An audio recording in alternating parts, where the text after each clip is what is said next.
warahmatullahi wabarakatuh. Kami dari kelompok 3 yang beranggotakan Fitra Aditya, Fitri Handayani, saya sendiri Dimas Nugroho, dan juga Intan Sari ingin menyampaikan materi yang akan kami bahas tentang Tauhid sebagai fondasi dalam bisnis Islam. Untuk materi pertama akan disampaikan oleh saudara Fitra Aditya. Padanya saya persilahkan. Baik, di sini saya akan menjelaskan tentang pengertian tauhid. Tauhid sebagai yang dimaksud tauhid itu keyakinan berdasar dalam Islam bahwa hanya ada satu Allah yang Maha Esa, tidak terbatas dan tidak dapat dibandingkan dengan satu makhluk lain. Tauhid sebagai aspek paling penting dalam keyakinan Islam dan merupakan dasar dari agama Islam. Konsep bisnis Islam dalam Al-Quran yang pertama,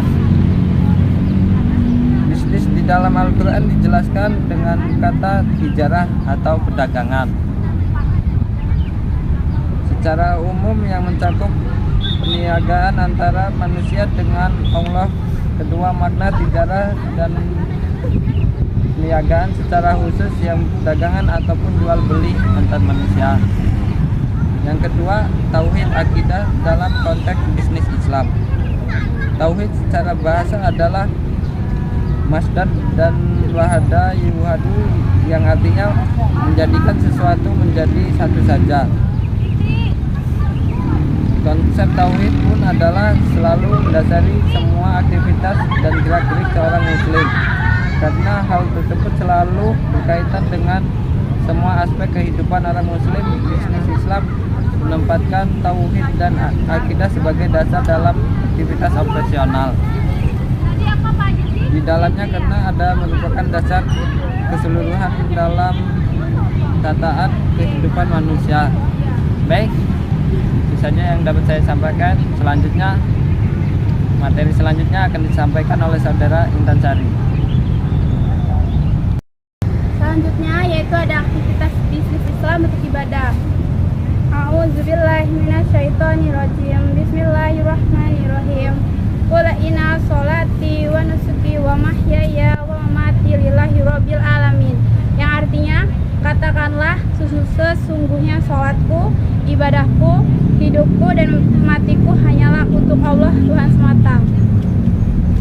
Yang selanjutnya yaitu aksioma dan ruang lingkup bisnis Islam. Aksioma itu adalah sesuatu yang berharga dan dianggap sebagai sesuatu pernyataan yang bisa dilihat kebenarannya tanpa perlu adanya sesuatu bukti. Aksioma adalah pernyataan yang sudah pasti kebenarannya sehingga mencerminkan nilai-nilai dalam bisnis Islam yang benar. Aksioma dan ruang lingkup dalam bisnis Islam itu ada 5 hal, yaitu yang pertama ada konsep khalifah dan istihqaq yang merupakan dasar utama dan landasan dalam pelaksanaan bisnis. Yang kedua ada maslahah, yaitu yang merupakan suatu tujuan dalam semua aktivitas dalam ekonomi syariah.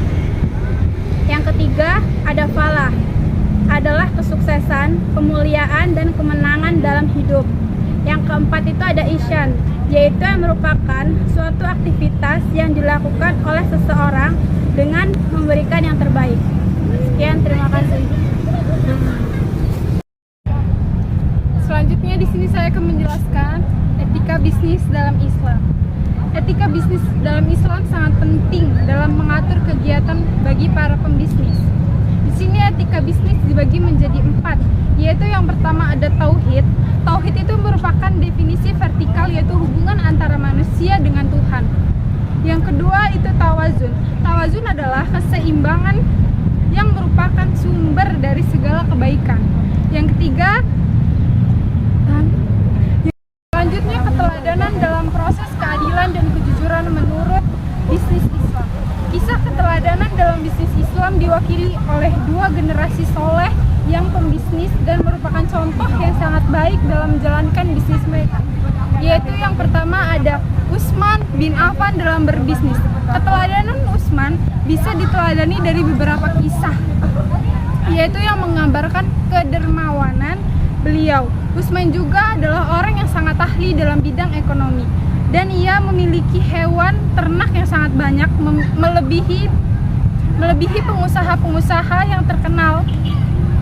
Ia merupakan sosok yang masuk ke dalam golongan orang yang pertama masuk dalam Islam. Keteladanan dalam konsep keadilan dan kejujuran menurut bisnis Islam. Kisah keteladanan ini dalam bisnis Islam diwakili oleh dua generasi yang soleh dan menjadi pembisnis yang patut dicontoh, yaitu keteladanan Utsman bin Affan dalam berbisnis.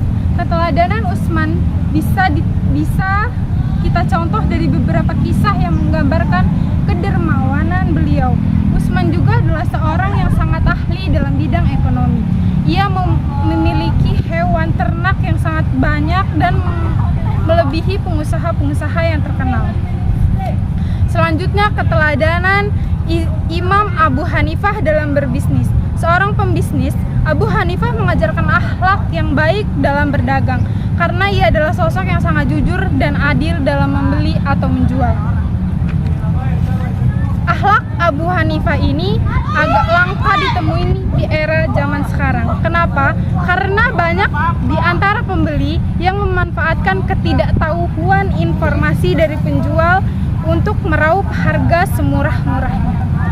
Baiklah, di sini saya akan melanjutkan materi dari Saudara Fitri Handayani mengenai perbedaan bisnis Islam dan juga bisnis non-Islam.